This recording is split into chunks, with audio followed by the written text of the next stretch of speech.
Greetings, everybody, and welcome to my channel. If you haven't already, if you would please like, subscribe, and share my content. I know it's been about 2 weeks since my last video and stuff like that, but I've just been busy because I am moving out of California and I can't wait.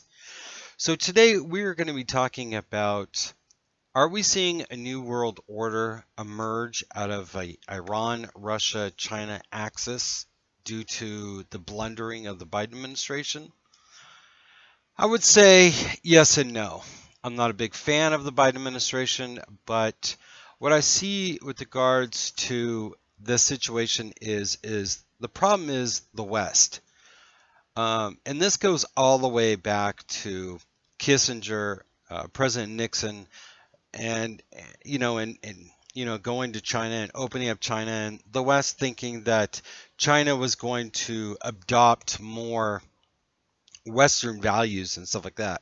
Instead, we've seen them go about their way of catching up basically by IP theft, just theft in general, reverse engineering like mad, taking advantage of anybody, and not caring, which I can understand that to a certain degree, but if you're going to be a responsible nation state and allegedly start this alleged new world order with an axis of Russia, stuff like that, China is not the most moral country in the world. When you have concentration camps, you are threatening to invade a sovereign nation of Taiwan. You are going to, you've segregated, you have committed genocide within that of your own people. You released a bioweapon onto the world called COVID, and you're basically exterminating the Tibetan people and the Tibetan culture and people and religion and faith and practice of Buddhism.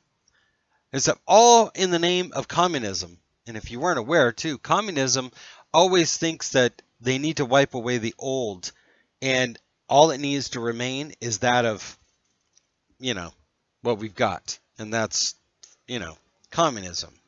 But as we've seen, this mesh of communism and capitalism and stuff like that isn't working. Even China's Belt and Road Initiative and stuff like that is falling apart across the world too, as well, where they're propping up dictators and giving them money and building these infrastructure projects and stuff like that. But yet what they're doing is they're importing their own people you know, instead of employing local labor and stuff like that. And so that country is not benefiting from China's basically exploitation of their own country and natural resources, stuff like that. But I don't know and don't necessarily believe that it's Biden's administration that has created this vacuum of leadership. And I think there's certain people within the world that want that to be the case. Like I said, I am not a big fan of the Biden administration and stuff. I'm more of a libertarian, strong constitutionalist, and I am a conservative. But on the foreign policy side and stuff like that. But the other thing too is, there's been a lot of indicators, a lot of things have been going on, just like our pullout in the Middle East, the Ukraine war. China is making inroads in Latin America and a few countries, but it's not really that much of a surprise. And this so-called axis of China, Russia, and Iran, not the most moral countries to come together. And a lot of people in the West tend to think that we need to side with that of China against Russia or Russia against China or something like that. I'm sorry, but you know what? These people within our own government, these are supposed to be the best minds in the political arena, in which they are not. They're political hacks. They don't understand the world. They don't understand what is going on within that world and stuff like that, or that around us and stuff like that. China's got multiple issues within its own country and stuff like that. Right now, it's being ruled by a dictator that is Xi. He's not president. He's a goddamn dictator and stuff, So, and then, Putnam allegedly is seeing gains in Ukraine. I don't know. You know, you see these leaks and all that stuff with regards to what happened and stuff like that in regards to Ukraine, and they've got almost 200,000 dead. I'm sure the number is probably half of that on the Ukraine side and stuff like that. We haven't seen them, you know. But then we've got what Putnam did to Ukraine. China is looking to seize Taiwan, but the fact is that Taiwan is, you know, separated by water, not land. And China might have one of the biggest militaries in the world. They don't know how to use it. And we don't know how effective it is. We've seen what Putnam and Russia, their military is utter dog shit and stuff like that. It was never maintained and all that stuff. The amount of corruption that goes so deep and so deep, you know what I'm saying, is just really, really insane and stuff like that. I expected better. And as someone who studied Cold War, I thought things were going to be in a better position than they are, and they're not, and stuff like that. So, so you got these people from certain institutes and think tanks and stuff like that that think that this China, Russia, Iran, North Korea axis is somehow some big giant axis of whatever it is, you know what I'm saying, and all that. Even this indication that the Saudis and others are trying to hedge their bets with China and Russia because they don't think the United States has the resolve and fortitude necessary to do what needs to be done to protect the world against Iran and its intentions. But the thing is when you look at what's going on with regards to Iran and Saudi Arabia, you got to remember these are two different sects. Iran is a Shiite, and the Saudis are Sunni, and stuff like that. They might, for mutual needs of, you know, normalizing relations and stuff like that, and that's all that really is. There's nothing else behind it. The U.S. sells and also trains Saudi Arabia's military and stuff. They use Western equipment and stuff like that too as well. They're the ones who started the war in Yemen and stuff, and they're the ones that's fighting the war in Yemen. So there's so many things that are really, really going on and all that. But, you know, there's one thing that the Biden administration's inaction has led to the creation of, like I said, this new axis, I guess. But I mean, look at Russia, look at China, look at Iran, look at North Korea. North Korea is a hermit country, a hermit nation, and stuff like that. Who's got millions of people just, you know, impoverished. Iran, you've got multiple freaking clashes, you've got rioting, you got protesting over the killing of multiple individuals and stuff like that, dude. We've seen some of the most interesting protests and stuff like that when it comes to Iran.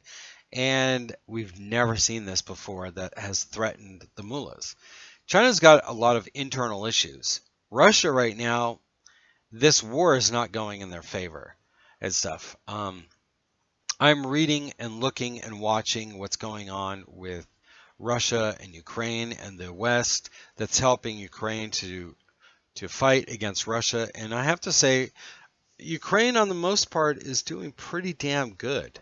And stuff like that. I know that they're waiting for the winter to pass, for the ground to harden, and then there's going to be an interesting battle that's probably going to happen in May or June. And stuff. I'm not for Iran. I mean, I'm not for Ukraine and Russia and all that stuff. It's an unfortunate situation. I want to see Ukraine rise out of this and become a responsible nation state alongside that of the EU. And even if they want to become a part of NATO, which seems to be the case, so be it. But Russia's got no right to claim or say that Ukraine cannot do this or that. And so you got to realize too, Russia is looking at this as a defensive perimeter and stuff like that too as well. And they see Ukraine as basically their buffer between the West.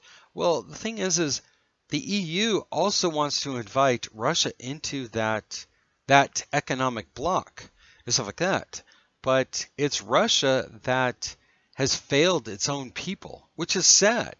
because Russia and Russian people have a lot to contribute to the world and have over the decades and centuries of history on this planet and stuff like that. No matter if you agree or disagree with it and stuff like that.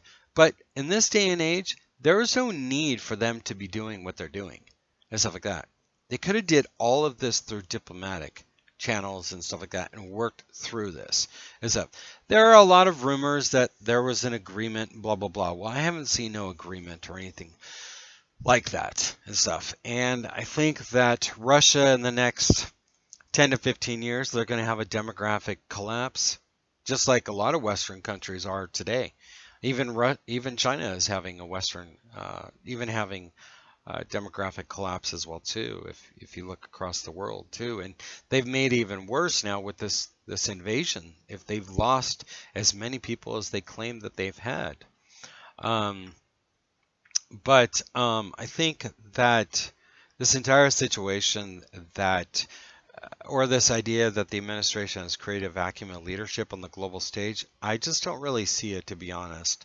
As if like I said, I'm not a big fan of the Biden administration, but I don't see a vacuum. I don't see the Biden administration as strong as it should be. A strong U.S. president is a strong and stable world and stuff. We saw a very unstable world under Obama, but Obama looked down on American power and the presidency and stuff like that. Biden is a different animal on that and stuff. I don't really know what to really think of a lot of the corruption, the allegations and stuff like that. I'm sure that there is there. Everybody is corrupt in some way or another and stuff. And I don't really know enough to know or claim or state that the Biden administration is where it is. We do know that there is some questionable transactions between his son, potentially two through when Biden was VP. Like I said, I know of it. I haven't seen anything hard proof, but you know, it is what it is. I don't want to get too political, right versus left, and Democrat versus Republican and stuff like that, because that's not the purpose of this channel and stuff like that. But I also think too, if you look at the situation between Trump and the Biden administration, I think Trump set up a lot of stuff in which the Biden administration is continuing in its tough stance towards China, which we do need to decouple from and stuff like that. And I think that, you know, China, Russia, North Korea, Iran axis is nothing to be too concerned with. You know, I think it's just kind of a quasi, you know, I don't know, beneficial maybe on paper or projection, stuff like that. You got to remember that Russia and China are masters of propaganda. So is Iran. So is North Korea and stuff like that. So, and that's what it might just be. You know what I'm saying? But that's all I can really think. In the end, I think that the Biden administration is in some ways lacking leadership a little bit, but I don't think that it's creating the vacuum that it's claiming to be. And I can speak on authority on this because I've studied, I've worked in national security and stuff like that. So I've written papers when I was in school and stuff like that, and I've done and worked in these areas too as well. So but yeah, I just don't really see it. It might seem like that. It also might seem that the dollar is collapsing, and all these people are like naysayers and all that stuff, claiming this and that, blah blah blah. But the U.S. dollar is not going anywhere. It might change to a digital currency of some sorts, but yeah. Let me know what you think down below. I appreciate you for listening. Take care, everybody. Peace out. Let me know what your thoughts are down below on this. Take care, everybody. Bye.